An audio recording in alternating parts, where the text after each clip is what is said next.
paggalang, pagyamani, gamitin mga kultura, katutupong lahing Pilipino, at lahat ng ito'y paalala sa iyo. Kanina, sa ating lahat, ang lahat ng ito ay paalala, at yun ang kanilang narinig. Kuha nyo!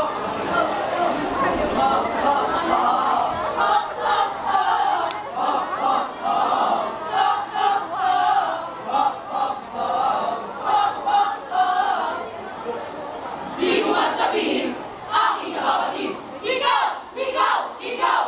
ikaw ay lalakbay sa bagong daigdig. Paraiso dating hinanap, inibig. Saan? Doon, hinanap, inibig. Alaala na lang, malaki mababalik. Sabay sa pagsikat ng bagong umaga.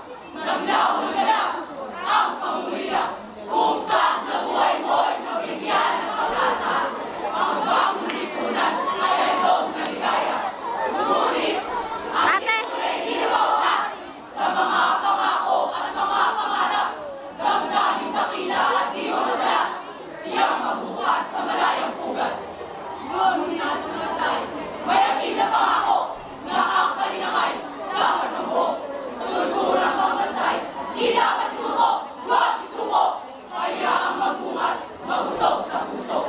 Ngunit, kaya nalilimutan mo, mga kaugaliang buhay Pilipino.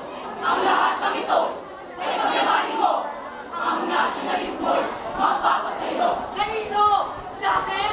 Hindi, sa kanila. Ay, kanino? Ang nasyonalismo'y mapapasayo.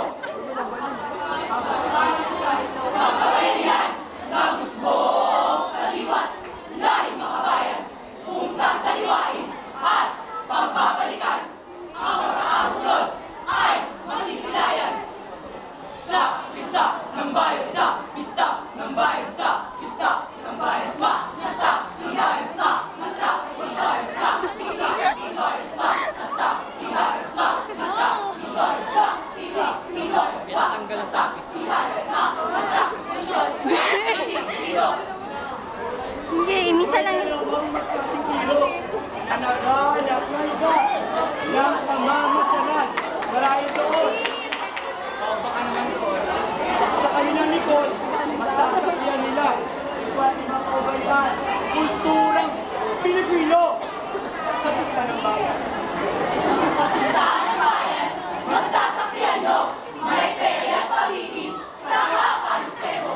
At masasaksihan nyo, ang katapusan ay pinaglalayo. Ay, dalawang escort ang bongga. O nadakila, ang tanging biyaya'y moral na hika. Ang bayan ng magulang ay banal na wika. Video to, baby.